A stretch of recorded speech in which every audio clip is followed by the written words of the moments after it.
Great. Good morning. Today we're going to talk about GBS architectures. Now, before you think that maybe you've dropped into a building webinar, let me give you a definition of architecture. It's a unifying or consistent form or structure, the manner in which components of a complex system are organized and integrated. For the first time ever, we're going to talk about GBS architectures. Why would we use the term architecture to talk about GBS? Well, how we organize and integrate components such as organization or resourcing approach or model actually drives our performance. And looking around, there are actually patterns. There's a pattern language in this industry. So Everest Group and I'm Deborah Copps, for those of you I don't know, set out to discover these patterns in order to prompt a number of questions. And the first question really is the way we're organized and structured actually fit for purpose, given the challenges that our enterprises and GBS organizations are facing today? Does our industry aspiration and the rhetoric that we use constantly sync with the reality on the ground? So today, what we're going to do is give you a first look at some of the findings from a first ever study of GBS architectures conducted by Everest Group with a little bit of help from me.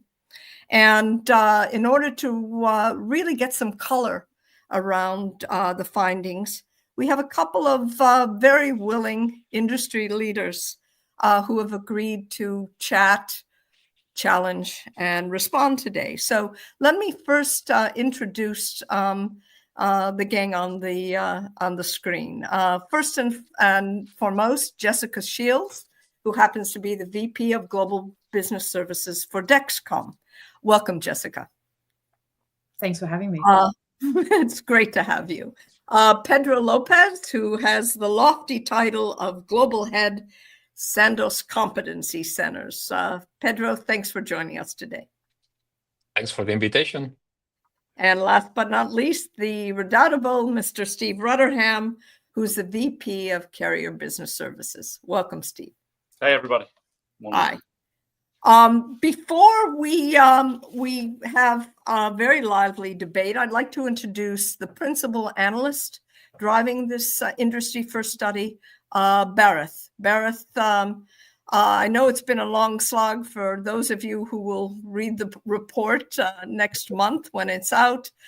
We had to pivot over 200 pieces of data to drive some conclusions about the industry that we work in. So, Bharath, why don't you walk us through some of the key findings in the report? Yeah, thank you, Deborah.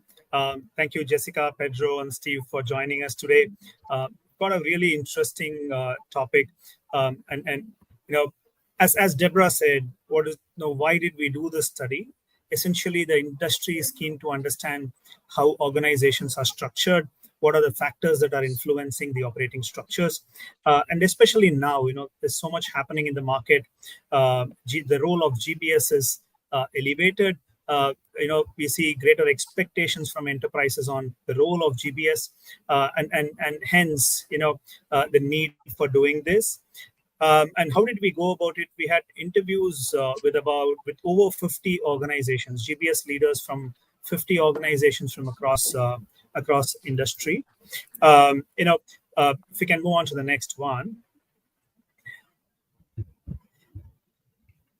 Yeah, just to talk about it, right? A diverse set of audience, fair split between organizations headquartered in North America and in Europe, from industries such as pharma, consumer product goods, healthcare, banking, insurance, and so on. And this includes, the good and great, the organizations that have been set up for a while, some of the new setups, organizations that run both in-house and third-party operations, and so on and so forth. And as Deborah mentioned earlier, right, we have. Yeah, go ahead. Yeah. Go ahead. Yeah. And Deborah, as you mentioned earlier, we analyzed a whole host of dimensions, right? Is there, how is enterprise power structure influencing the GBS model, or the enabling capabilities, or the size of the organization, the locations, and so on. What we have for you all is a deep dive into 5 themes. We will talk a bit about how dimensions like organization structure, reporting lines, presence of GPOs, model adoption, and the whole resourcing approach is influencing or having a role in the whole GBS structure. Let's just talk about some of the aha moments from the study, or the key takeaways, key findings from this, right? I'll keep this quick, and we'll pivot into conversations and hearing from practitioners as well, right? Some of the headlines, right? Most GBS organizations remain functionally anchored, right? There is aspirations to get aligned to business, get closer to end-to-end activities, but research suggests, and we will see data as we progress, most organizations continue to be functionally anchored. Finding number 2, the process owner model continues to be the prominent one, but landlording is gaining traction, either pure play landlord setups or in a blended model alongside a process owner setup, right? And we see certain patterns by the type of function that goes into a landlord versus a process owner as well in some cases. Number 3, GBS organizations are increasingly aligned with the transformation agenda and not just the cost. Now, what does this mean as organizations evolve? Are we going to see newer reporting structures? Are we going to see certain tweaks in the way current reporting models really shape up? We have, again, some interesting data points and insights around that, right? The next one, there's always this debate between in-house and third-party.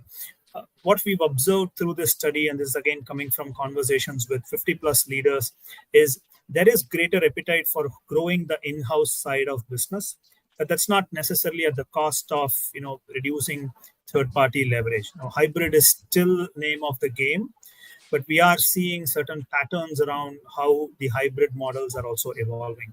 There are patterns in terms of how by size of the organization, or by industry, or by structure in itself, how a pure play in-house versus a hybrid model is shaping up.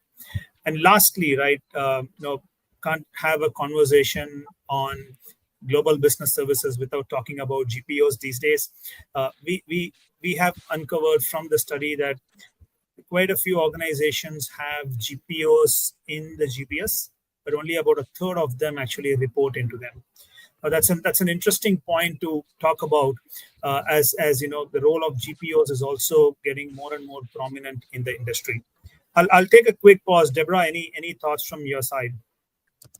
No, as I mentioned earlier, we waded through a lot of data. There are more insights, which hopefully you'll pick up in the report, but we believe these insights are the ones that are really driving the way we're performing today. So, Bharath, why don't you go through a little deeper dive into each one of these?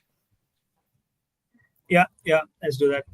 If we can move to the next one, talk a bit more about the functional alignment.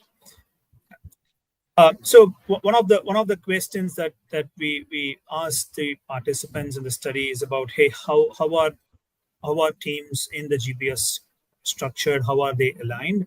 About 2/3 of the organizations are functionally aligned. Only about 17% of them are end-to-end aligned, and we see few other alignments, hybrids and regional or a business line or a brand. But the headline message here is most GBS organizations are functionally aligned.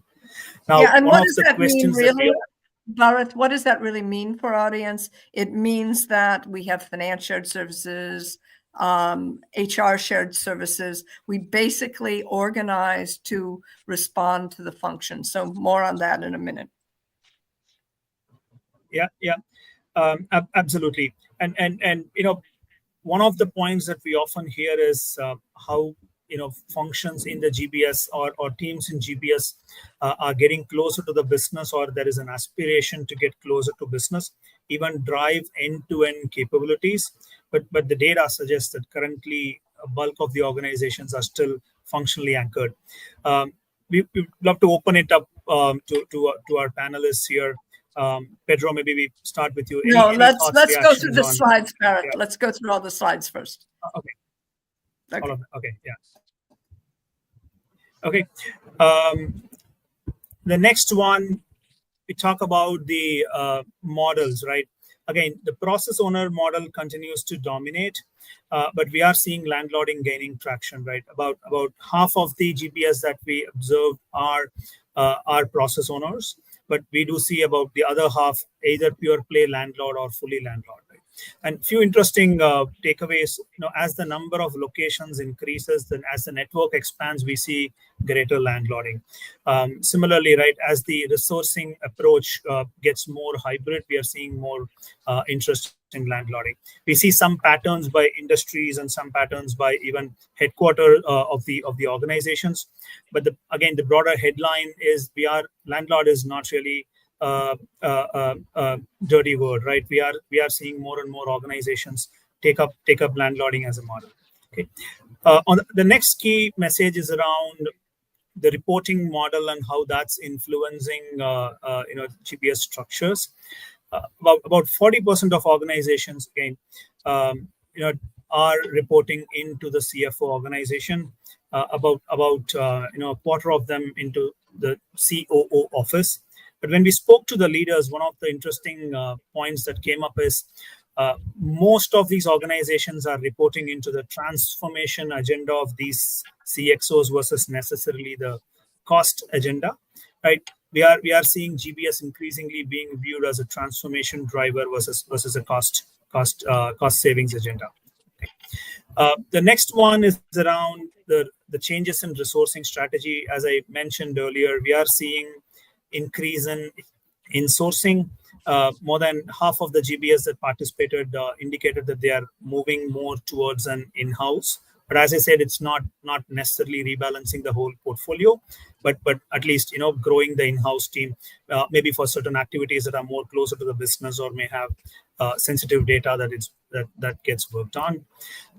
Last key takeaway, and then we'll open it up. This is on GPOs, right? We understand that about 60% of organizations have GPOs in the GBS, but only a third of them necessarily report into the GBS. In the other cases, we see GPOs in the GBS, but essentially reporting back to their function leaders. And there are certain patterns about how the GPOs are also structured. Like we see, again, process owner continues to have a larger share of GPOs, but we see even landlords and blended models continue to house more and more GPOs, right? So again, in summary, just recapping the key points, right? Most organizations continue to be functionally anchored. Landlording is starting to gain traction. GBS is more aligned to transformation versus cost. We are seeing an increasing appetite for the in-house model. And lastly, GBS organizations are housing GPOs, but they're not necessarily reporting into them. Thanks, Bharat. So let's hear from our panelists what they think about these data, how they interpret it. And Steve, if you can join us on picture, that'd be great. But if not, we'll take you like you are. All right. Okay, I can see myself on video if that helps, but all right. let me play around while we're chatting. Okay, as well. That's all right. First question. I mean, we talked about organizational alignment, and you go to any conference, and all we talk about is getting close to the business, creating value from the business. And we talk about end-to-end. End-to-end has been a topic probably for the last 4 years. Yet, fundamentally, 63% of the organizational participants said they still align as servants to the function. Function is still our North Star. Maybe that's due to the fact that many GBSs were cobbled together by consolidating shared services. But what do you think about that organizational alignment? Is this just an overhang from the origins of GBS, or are we relegated to being servants of the function organizationally? What's your thought? Yeah, I don't mind jumping in first, Deborah. I think on this, if we look back to where GBS has started, heavily in the finance functions. So, in fact, all my roles have been reporting into the CFO of the organization. But then GBS has really grown within the organization to cover a lot of other areas, whether that be facilities, engineering, and the front end as well.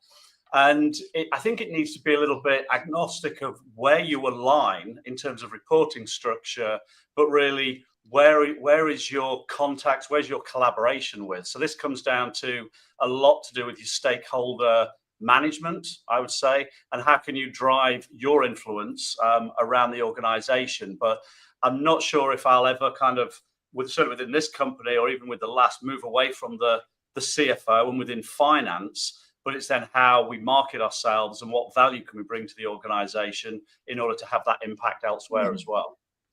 Well, let's separate reporting line from the way we organize. When I look at most GBS organizations, they have a finance shared service, whether they report to the CFO or the COO, they have a finance shared services and HR shared services.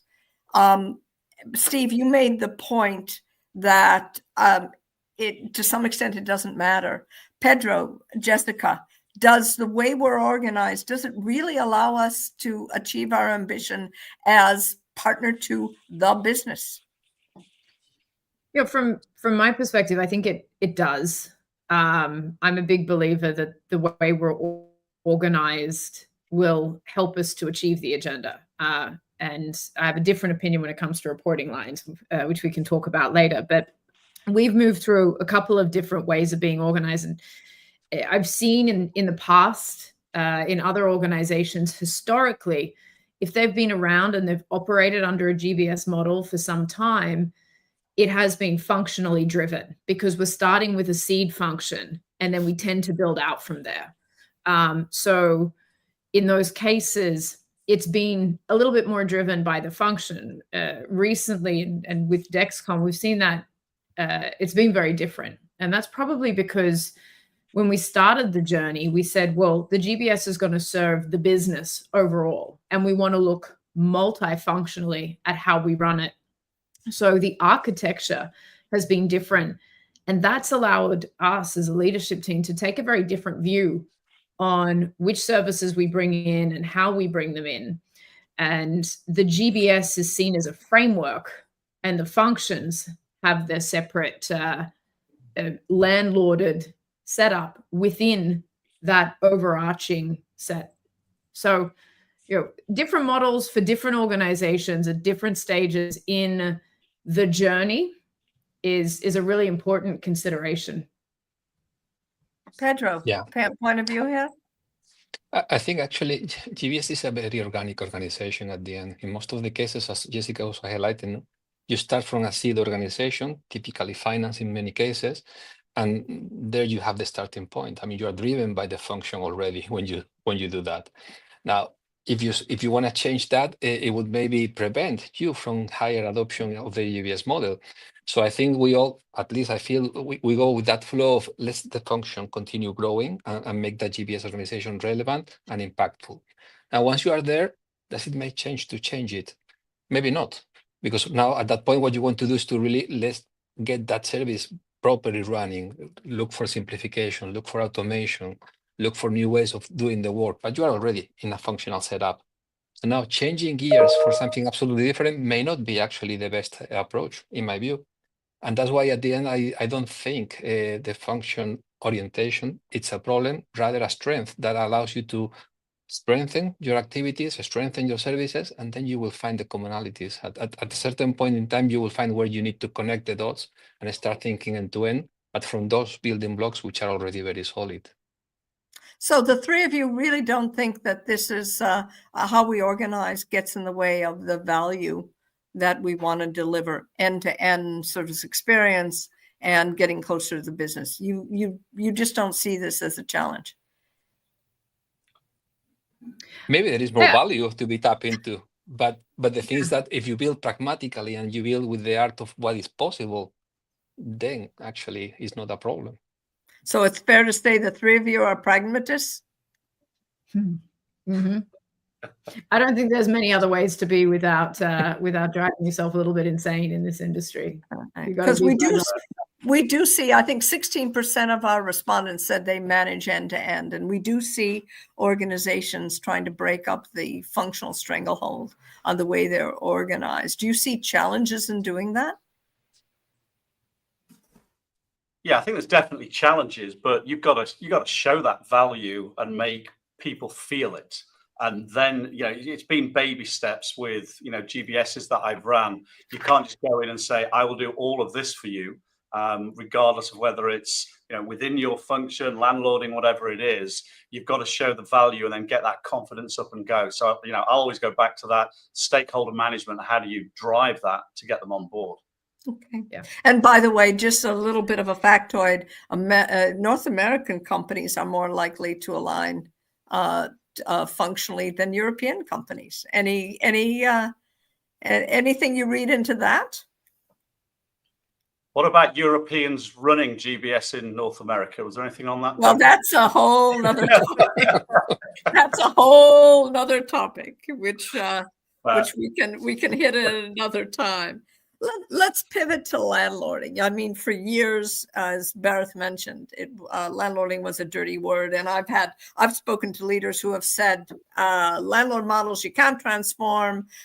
Basically, those who run landlord models aren't real GBS people, and they don't, they're not transformative. It's basically just renting space. But yet our study shows that landlording is picking up steam, especially in one industry, which is yours, Pedro. And we can tease that out. But what do you think is prompting more interest in the landlord model? Pedro, you're all landlord. You've doubled down. Jessica and Steve, you apply landlording in a blended model when it makes sense. Why do you see a little bit of acknowledgement that perhaps you're not the lowest of the low if you landlord a GBS model?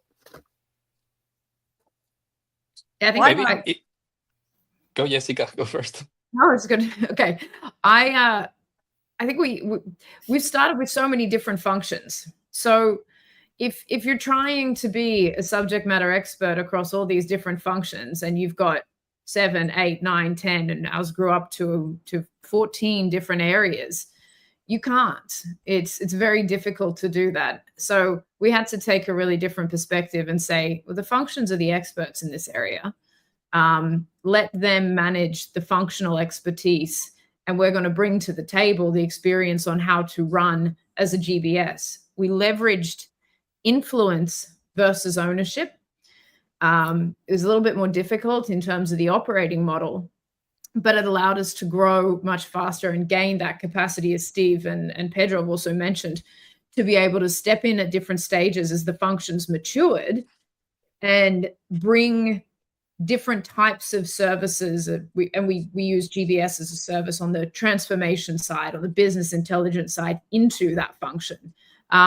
So I feel completely the opposite. Landlording has allowed us to transform faster and grow the GBS's capacity to have a seat at the table much faster than it would have had we tried to say we need to own the function to be able to be effective. Pedro, you've doubled down. You're all landlord model. You don't have to deal. You only have to deal with SLAs to your tenants. You don't have to deal with SLAs to the business. What do you see? Look, at the end, it depends on your needs. So, I mean, every company would have different needs and different solutions for those needs. Okay, and Jessica's mentioning something about that ownership. You know? If you start the conversation from the point of view of ownership, you waste a lot of time. I mean, there is a lot of discussions because at the end, this is a power game. People will be discussing about who is going to be more powerful than the others. So in my case, I didn't have that luxury. We're coming from a spin-off situation. So every minute counted. We really wanted to spin off the company and we had to do it on time. So we leapfrog on all that conversation. Let's not fight for ownership. Let's make sure that we have the capabilities we need in place. And for us, it was no doubt, keep the ownership with the function, get the function up and running, let the function, okay? And then we enable them. And this is where we enter with a different nuance on the landlord. I mean, you can enable them by just giving a chair and a table, or you can enable them with multiple capabilities that will help functions to really concentrate their work around the GBS model. And ultimately, what you want to preserve is that model. I mean, there are innumerable benefits of operating through a GBS model, centralization, ability to collocate at different activities. You don't want to lose them. So that's what we need to be very precious about, not the ownership of it. And that's why landlord for us worked really well. And actually, we were successful in doing our spin-off, I would say partially on this context for the model. Do you see any time in the future where you'll pivot to ownership? Because there are organizations who say landlord is a way to, we gather them in, we indoctrinate them, and then after a while they think we're brilliant and they give us their work. Do you see that happening in Sandoz? My prediction, I don't have the crystal ball, okay? But I think for some areas might happen in the future, okay, in the long future. But that will come when we have very stable, very well functioning functions. When we have gone through all the cycle of that simplification, that automation, that will be the moment where we can start thinking, is there another level of benefit we can take by changing our model? And I can see in the world where we're moving with analytics, that's something that actually may be well fitted for our models. Or you can see all these transformational approaches now with generative AI, that it will require different conversations. But for us as a company, we're not there yet. So I don't predict in the short term to change model. Steve, what does your landscape look like? So it's interesting, just building on Pedro's comment, I've had experience in the past where you've tried to expand the scope of GBS and people aren't interested. They're like, no, I don't want to put that into GBS. And then 6 months later, they've said, oh, I want to offshore this. I want to put it into India. I see the talent that's there. Can I put it in the center? Can you help me? You would use the word enablement, Pedro.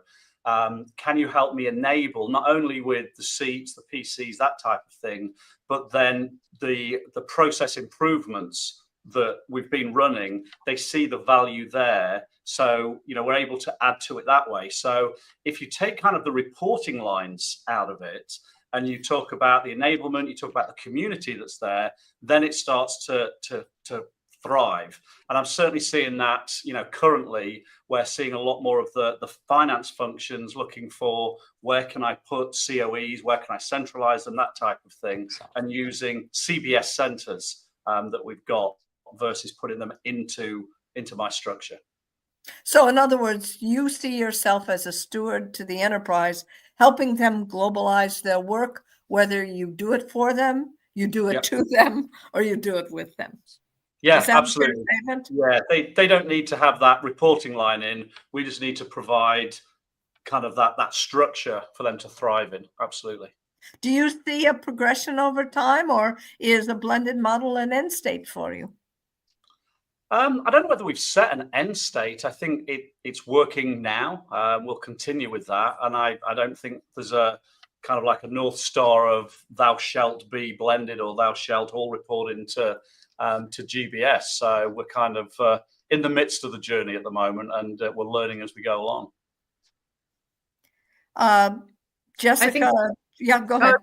I was just going to say, I got to challenge that your comment around what do you see as being the end state. I think that it's so difficult to be able to tell what an end state is going to be as well. We don't know what our businesses are going to look like in 2 or 3 years' time. And what I like about the landlord model is it allows you to pivot really quickly with the business. So I'm a big believer that we got to look at these models every 2 or 3 years and say, okay, what works now? Or maybe faster than that. I don't know, but it's constantly being looked at and iterated upon as we consider each function's maturity and what's changing, as Steve said, around business intelligence and these different areas that enable the business, and how our role as a as almost an internal consultant to help them mature the processes once they're in the network. It might change. They might say, you know what, take it. We want you to handle it. We haven't crossed that bridge yet, but it could happen. It could happen. Well, you bring up a topic which has been kind of nagging at me and Barath as we've gone through the data. You could say that our GBS model is about 10 years old now. I mean, it hasn't really changed. Do you see, is it time to start changing? I mean, you've talked, Jessica, you've just spoken about being agile, changing the model, yet we're kind of hardwired into the way we operate. The three of you have any opinion on whether the GBS model more broadly is fit for purpose, and what we might do to make it more agile other than landlording?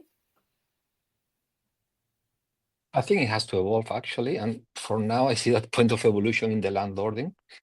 But through landlording, as I said before, there are different ways you can do things. No? So I see we have to evolve in what type of capabilities are we going to put there in that model. We always talk about, okay, we do project management. That's basic. Everyone is learning today how to do project management, and they can do themselves very much. You can start thinking about transitioning work. Okay, that's something that even the functions they have learned already how to transition themselves. They need a little support. So it's our duty actually to grow in the sophistication of capabilities that will enable them to continue operating in these centralized models. No? So we can start thinking about more transformative approaches. I was saying before how we introduce generative AI into the delivery of services. So things that functions may not know yet, now we can do what we did 10 years ago. We need to learn them, we need to provide them, we need to spread them, embed them into the organization, and then we will have to think, and now what? Well, one of the things we've seen in the data, and we don't have, we're not going to focus on today, is that our GBS participants are more focused on building true enabling capabilities. First and foremost, program management, which many of our enterprises haven't done very, very well, and certainly is a sweet spot for us. So we do see an acknowledgement that we're no longer delivery driven, we're capability driven. Steve, a point of view on how do we evolve the GBS model more broadly? Yeah, it's interesting. After a couple of the conferences this year we've been at, and I'll say it depends on the maturity that you're at, because I'm talking to quite a few GBS leaders at the moment that are right at the beginning of their journey. And you kind of, when you've been on this journey, as we all have for many years, you kind of assume everybody's with you. You've done the cosplay, you've gone through kind of almost the distraction of AI. You're now into the whole value creation piece. And then I'm talking to these new leaders, and it's back to, we need to centralize, we need to put oxygen into the organization. How do we help drive that through? So I think it depends on the maturity of the organizations as well. But as you know, Pedro, the enterprise, absolutely, yeah, and whether they're ready for it. There's some of us that are definitely fit for purpose, others that are at the beginning.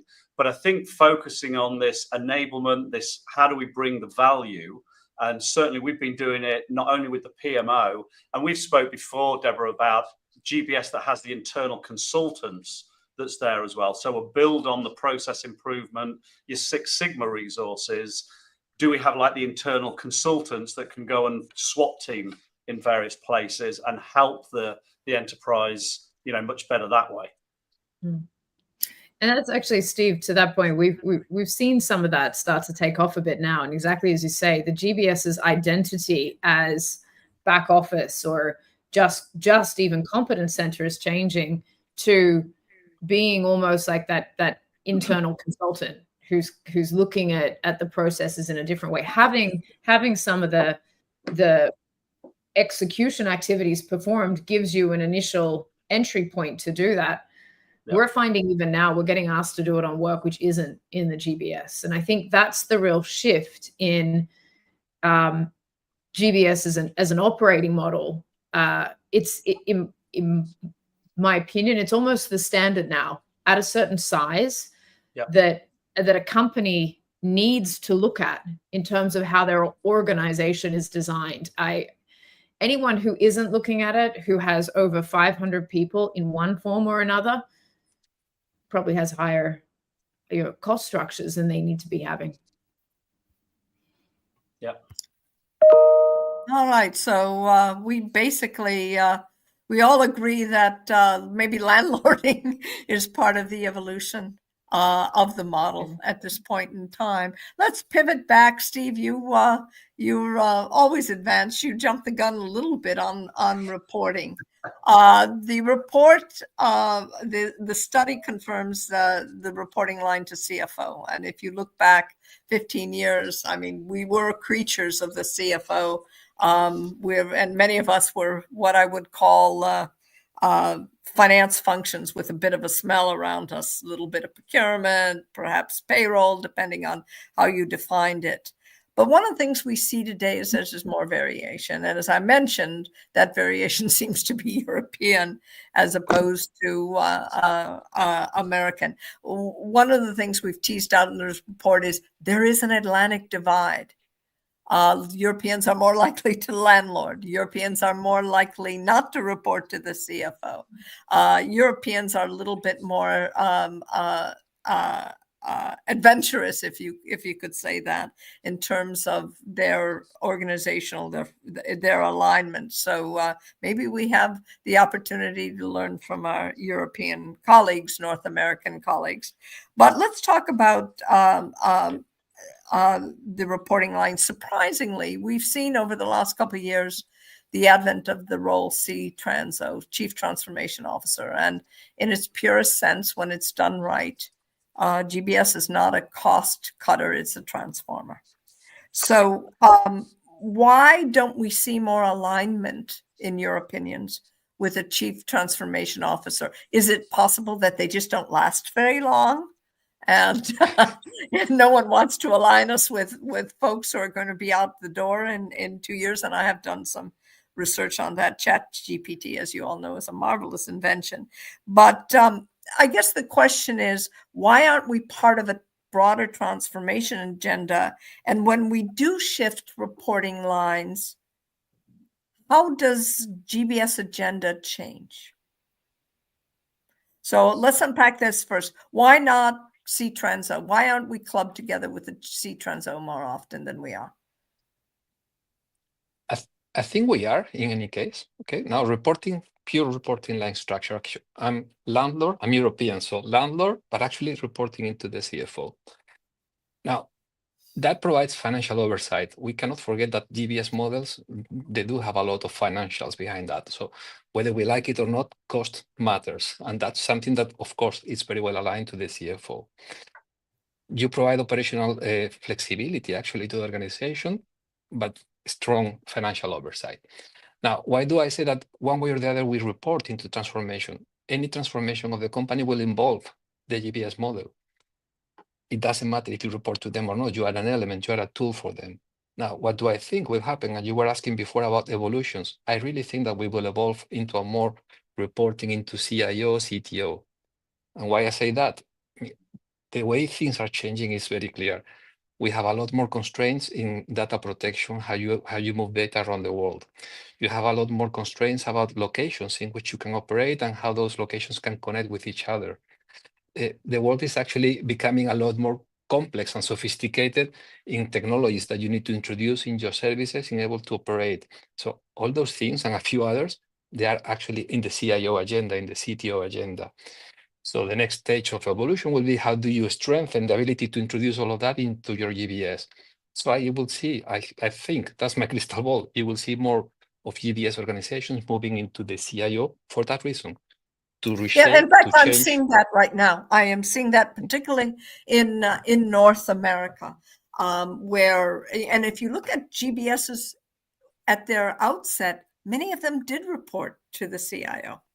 And then the CFO rode in on a white horse and started to, the focus was different. Steve, a point of view on this? Yeah, I mean, the chief, I'll go back to my evolution of the enterprise, is the chief transformation officer. I haven't seen that many around. I mean, I actually went to one of our Maybe they partners. don't last very long. That could be it, you know. It could be. I see them at the finance transformation level. I see a lot of those people, but then global transformation then report into kind of like the chief strategist officer. And then suddenly GBS is in danger of being 3 or 4, levels down. And traditionally, we've always been the plus ones within there. But last week, I did go and present GBS to somebody that was just starting, and it was a chief transformational officer on the management team where GBS was reporting. So it was good to actually see that. That was the first time I'd seen that within the US. But I don't see it as enterprise wide as much as probably we should for GBS to fit in there. I mean, I've seen C-Transos basically trip over GBS, and so you question whether they should be aligned together rather than separately. Very quickly, do you see any, as the reporting line shifts, would you foresee any changes in the GBS agenda or no? Was that back to me or? Whatever. You fight over it, all right? Yeah. Go ahead, Pedro. You started to answer that one. I think the agenda will change for sure. I mean, once you have a set of services in place, the agenda will be, if you move into that direction, will be actually disruption. It will be, we'll talk about 50-70% new efficiencies through artificial intelligence. Okay, so that has to happen. And maybe it's not 50, maybe it's 30, depending on what you manage to achieve. But that agenda has to be aligned in order to get in that direction. And if we don't put emphasis and intent in going there, it will not happen. So in short, yes, the agenda has to change. Or does the agenda change and then that changes the reporting structure as the company goes more digital or elsewhere? Good question. Yeah. Could go that way. Sorry, Jessica. I think I was going to say that's exactly what I think can happen as well. As the company's agenda changes, the reporting line can change. But we can't undervalue the impact that it has with, say, a CFO and their agenda versus a chief operations officer and their viewpoints. I think that the transformation piece, as you put it, it's actually it bumps into the GBS quite a lot because that's part of what we do. But it's also the agenda of every executive is to be looking at how we're transforming the business. So I think that's one of the reasons why in certain organizations, we don't see that role as much because it's built in to what our other executives are looking at. But we did have the experience where we first started, we're under the CTO. As we expanded out and we wanted to work with more services and more activities, it made more sense for us to report through the COO's organization. And that's been beneficial for us. Will it change again in future? Could do. Probably. Depends on what needs to happen. Yeah. We have a quick question in here. I mentioned at the top of this discussion that there are differences between European GBS and American GBS setups, and certainly reporting lines are one of them. Also mentioned, for example, that we see a less functional alignment, and no surprise here when it comes to resourcing, which is our next topic. European-based headquartered organizations are more likely to use an in-house model rather than a hybrid model. And one of the things we did see in the study is no one's gone pure outsourcing. Those days, to the chagrin of our third-party partners, are completely over. So in the report, you'll get a better sense for some of the differences. But let's talk about resourcing for a minute. Our data confirms what you see in other studies right now. One of the things that is nagging us, how should GBSs better deploy a resourcing approach? We use kind of in-house and out-house. We use it for cost. We use it when we don't have expertise. But are we missing a trick when we're thinking about how we deploy hybrid models? I don't know whether it's missing a trick. I think experience is coming on into it, but also experience of your leadership team as well. Now I've found when going into new companies, everybody has a story. at the leadership. Oh, I used this BPO when I was at this company and they were marvelous, and please keep them. And then somebody else will be, oh, we got rid of this BPO, we should move. So from where we were 10 years ago, where everybody was really fresh at it, there's a lot of opinions to manage within there as well, and experiences, and then experiences of the GPOs as well. But what I found is if a BPO was bitten you once, I've seen it almost impossible to get back. And, it's like almost a long road to the goodbye as they go down there. God, you're poetic today. A long goodbye. The long goodbye, the happy divorce, whatever you want to call it. Is it a happy divorce? Well, yeah, that's a whole other webcast, I think.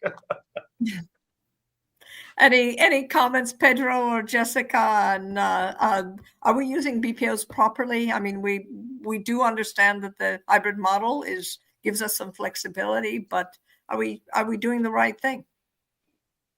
I'm going to sound a bit like a fence sitter at the moment, because I've said a couple of times, well, it depends on the organization, but it really does.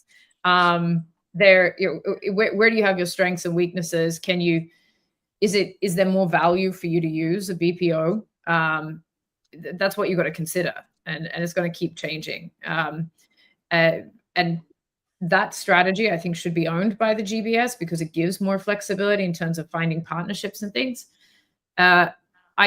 I don't think that we're always using it as best we could at different stages, because of the time it takes to get the relationship stood up. So once you have something, you really want to have it in place and over a course of maybe 3 to 5 years at a minimum, to really get the value out of the transformation and what they can bring to the table. But that's something that also requires that you've got a very good long-term structure. And I don't think we have a lot of the information about where our businesses are going today to decide that. So yes and no, we're using them where we can. We could be better. Okay, so it's still a work in progress. Still a work in progress. I've seen that from both sides. I've been on the side of the providers. Now, for many years, I'm on the side of the clients, if you like, from that perspective. I can see the importance of working with BPOs and consulting, etc. I can see the importance of having in-house capabilities. But actually, in order for that to work, you need to have the maturity to learn how to work with the BPOs, okay? Because there are horror stories out there always about, that happened to me and I will never do it again. Okay, but maybe you can learn from that and you can change something. So then you take the benefit of what they can bring to you. And those benefits to me are clear. And that's how I think about that when I build blended models, hybrid models in terms of resourcing. There is a need for innovation. And you have your experience in your company. When you talk to providers, to partners, they have multiple experiences in many other organizations, many other industries. So I really want to tap into that benefit.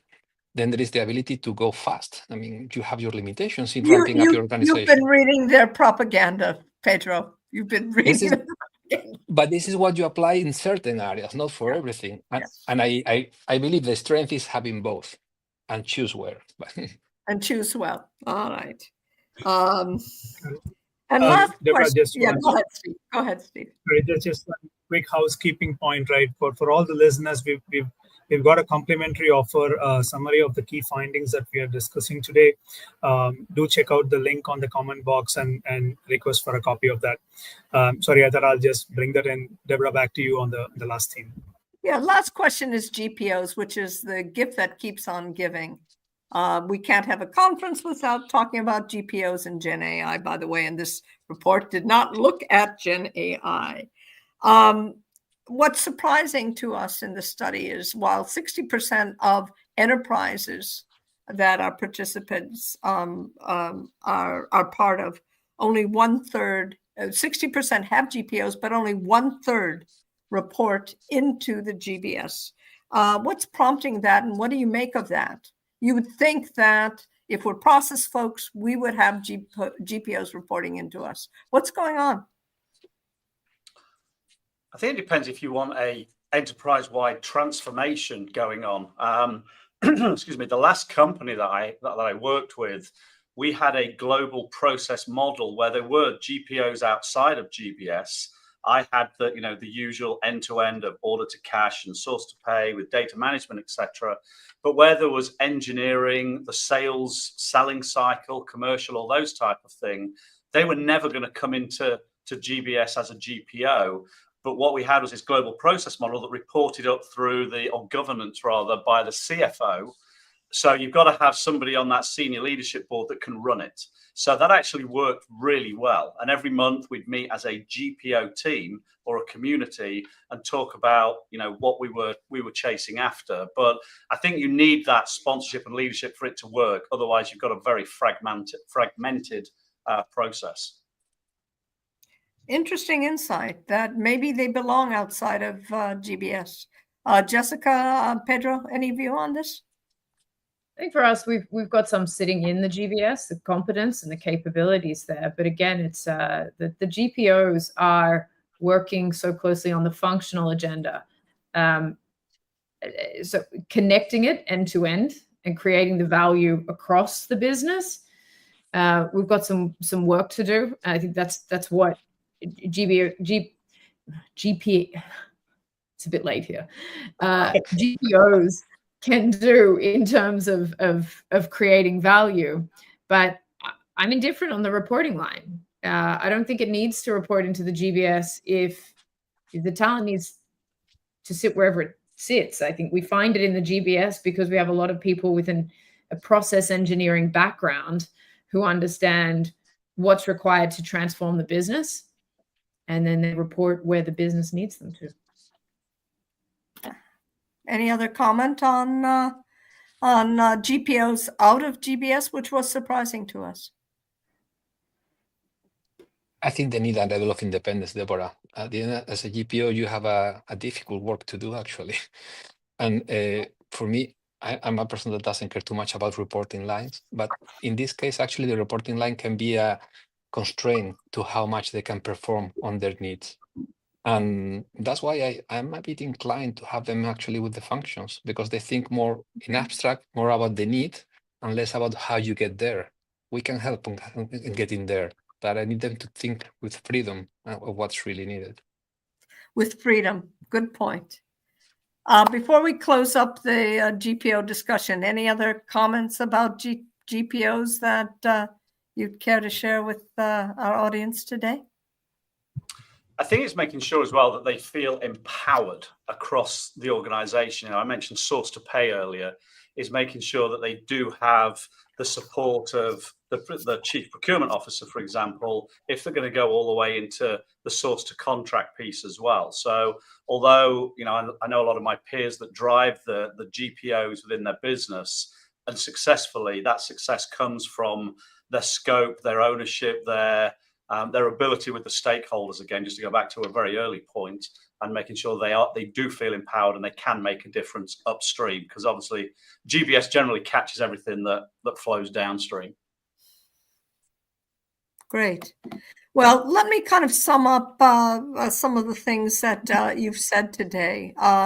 Firstly, one of your comments was alignment isn't an issue, that maybe we're making a bigger thing about the fact that we are 63%, according to our participants, functionally aligned. And really, Steve, I think, said it well, it's really about how you manage the stakeholder and how you're aligned doesn't get in the way. One of the things we did look at is that, do we see a different alignment based on the power structure of the organization? We didn't see any. We did not see any difference, to be very honest. So alignment, where we anchor the org structure doesn't really matter.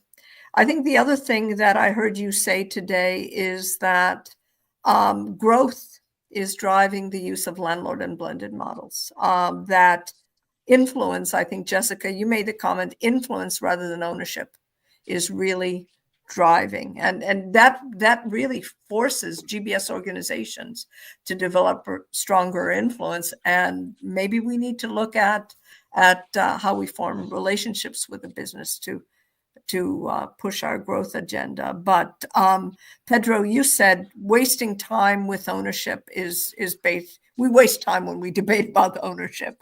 That we need to focus on capability rather than capability and enablement rather than who owns what. We talked about reporting. All of you have said take reporting lines out of the equation, that enterprise readiness is going to dictate reporting lines. Steve gave some example about changes in reporting lines, as did Jessica. Also, I think you all anchored on the fact that, Pedro particularly, financial oversight is really tied to the GBS agenda. We can't get away from the fact that GBS table stakes is still cost. And I think, Pedro, you said that it's natural, it's logical to report to a financial agenda of the enterprise. When we talked about resourcing, besides Steve talking about BPO divorces, which may not all be happy. In fact, I've never seen a happy divorce, but then again, maybe I'm looking in the wrong places. That we are not as flexible as we could be using resourcing approaches, part by the maturity of the organization. The fact it takes so long. I think, Jessica, you talked about the fact it takes an awfully long time, and we're bound by contracts. We like to say we have relationships with our providers, but fundamentally we're governed by contracts, not relationships, and that's just the nature of the beast. And then GPOs, you were not fussed about the fact that GPOs aren't part of the GBS org structure, that there's a lot of work to do, and functional alignment perhaps is the order of the day, that some GPOs should report into GBS depending on maturity, and some just need to be out. So some great insights, some great comments. Some of our audience have asked some questions about anchors for end-to-end and enterprise architecture. I'm going to tease you all a little bit. Please wait for the report. There's so much data in there that your heads will be spinning. But anything you wanted to know about architectures, hopefully, is in this report. Bharat and I would like to thank the three of you and our audience for joining us for an hour today. It was a great conversation. And hopefully it will shine a light on how we organize and structure ourselves. Are there patterns? Are we fit for purpose? Is there a one-size-fits-all? So thank you all. Thank you, audience. This will be on demand for those of you who had to step out. And as Barra said, the report will be out next month, and we encourage you all to take a look and give us a holler if you have any questions or want to debate the findings. So I think that's it from us. So thank you all. Thank you all. Thank you. Bye-bye. Thank you. Thank you, panelists.